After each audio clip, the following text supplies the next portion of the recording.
All right. Hey, it's Jim Kukrow with Business Around a Book and Author Marketing Club, joined by Mark Lefebvre. Mark, how are you? Good, Jim. Great. Thanks for having me here. Did I nail the name right? You said it absolutely perfectly, which almost means I wouldn't need to write under a pseudonym, Mark Leslie, which is I do that because most people can't pronounce Lefebvre in any way, shape, or form. You're a master. I know it because we spent time together, and you're an industry bigwig, so I know I have proper respect for the name. So thanks for being here, Mark. Um, Thanks.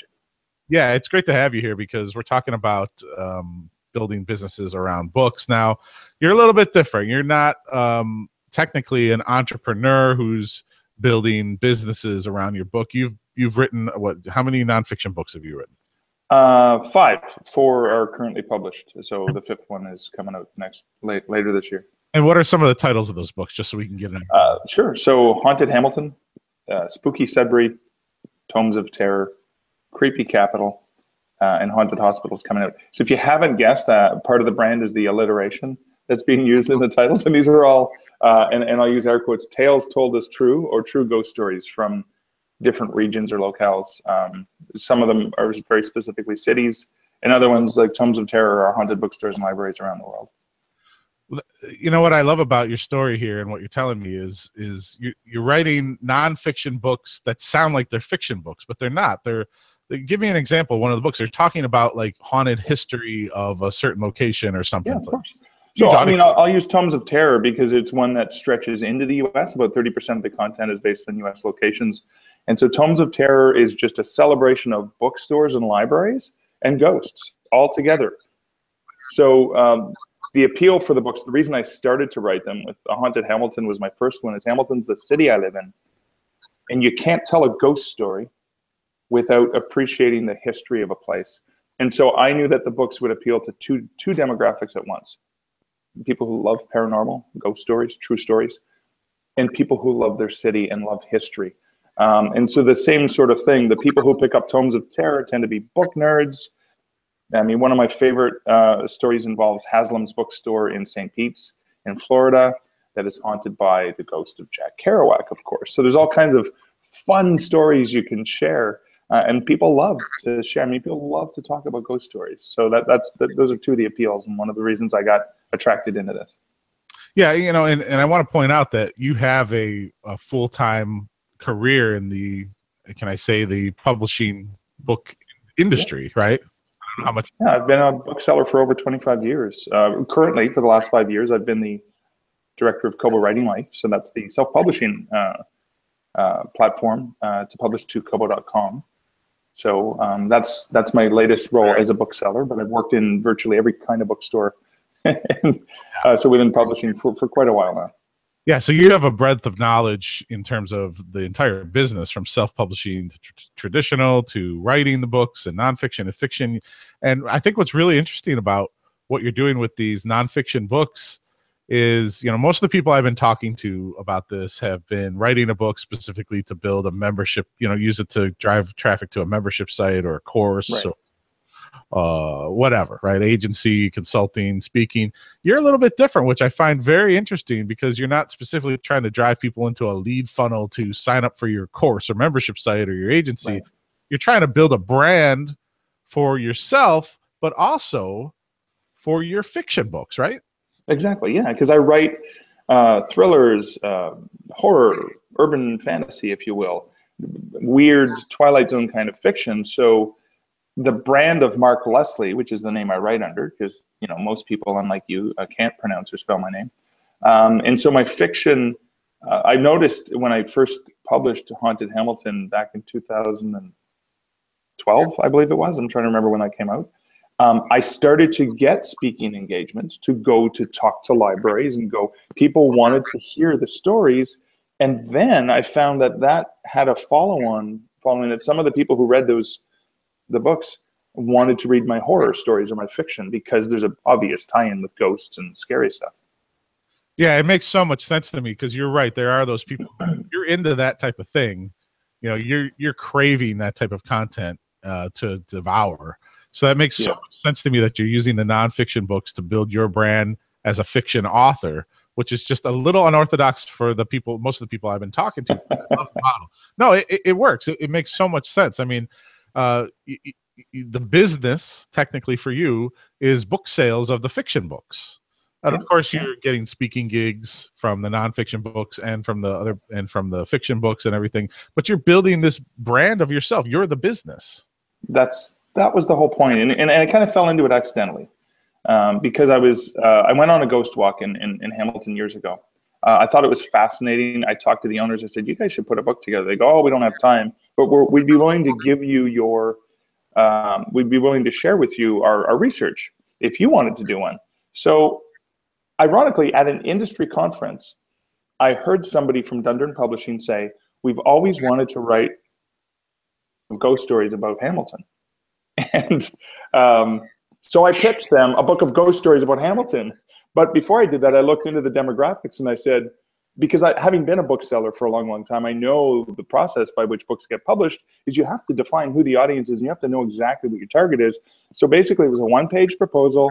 And I said, I'd like to do a book of ghost stories about Hamilton. There has never been a book like this. There are avid historian enthusiasts. There are people who are proud and love their city. There always is in every city. And there's a good group of paranormal people because they're going on the ghost walks, etc. And it was amazing because they got back to me and they said, well, if you could get the book to us in the next 2 months, we'll publish it this fall. And I said, okay, I better write it then. And that's kind of how each of those books has been. I look into the market and I say, well, there's never been a book of ghost stories about this city. Are there enough stories to fill a book? Great. Write a one-page proposal, send it in. And so that kind of really worked out. And I was surprised to see how that continued to build my brand in a very different way. Because ironically, when you write scary stories, people don't take you very seriously. Ironically, because I'm a fiction writer who writes creepy things. But then if I write them and try to pass these stories off as true, and I say that with tongue in cheek because I write them with a believer's mindset, but an open mindset to be a little bit skeptical and a little bit believer. And so I kind of present it sort of I try to be a balanced fashion so that if you believe in ghosts, you'll find everything you need to have fun with it. Or if you're a skeptic, you'll also find a little bit. So I try to just present the facts as I've heard them or report them. But ironically, I was taken more seriously as a guy who's sharing, paranormal things than I was as a guy who's writing fiction, because then I was suddenly getting invited to go and do talks and become an expert and have been on television. Especially around Halloween, there's a lot of call for and paranormal radio shows, from midnight to 3 a.m. Wow, I've been on so many of those because they want to talk to it. Now I'm an expert, whereas when I was a fiction writer, I was just a dreamer, right? Somebody who made things up, but now I've become an expert in all kinds of paranormal things. Well, yeah, the dichotomy there is correct. I mean, when you write a nonfiction book, there's the credibility factor that comes into that, whatever it is you're talking about, or there's ghosts or whatever it is. Yeah. And, that is a huge part of course, why you're getting asked to be on and come on radio shows and things like that. So it's just, you're right though. They're probably not asking you as a fiction author to come on and talk about those things. Exactly. Because people want to. I always said there's 2 reasons people come to the internet: to have a problem solved or to be entertained. And problem solving is the fiction or the nonfiction, and the entertainment is the fiction. And it's natural sense, but it's kind of weird in this genre that you're writing in. I mean, the nonfiction you're writing is kind of entertainment more than really problem solving, because if you're explaining about an old cemetery or a ghost thing, legend, it's really not a problem solve. It's more entertaining, right? So you're kind of in that weird space in the middle. Yeah, because I mean, even though I'm reporting on the facts as they happen, every chapter has a story arc. There's a start, there's a beginning, there's a history. So it's very much. I was surprised to find how much like storytelling it was, because I'm not specifically solving a problem that you have to learn how to do something, but maybe you want to learn more about a locale. Maybe you want to learn more about the ghosts in a city. Yeah.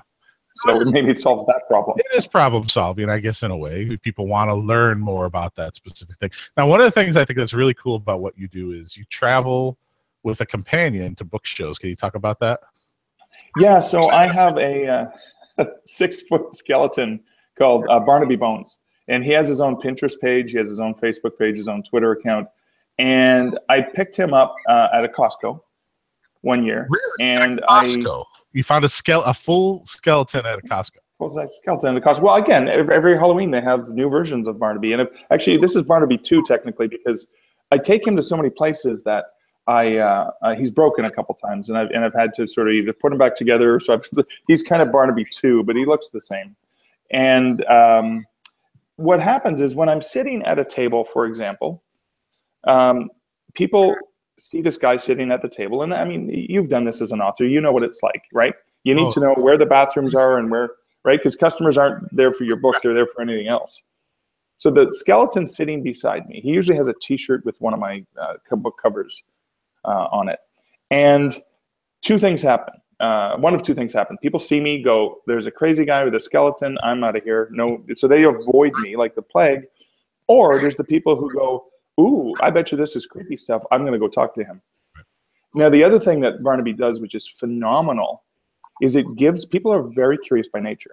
So it gives them an excuse to talk to me. And so, I mean, a lot of people come up and go, hey, it looks like your buddy needs to eat, or you've been sitting here a long time, right? All these jokes.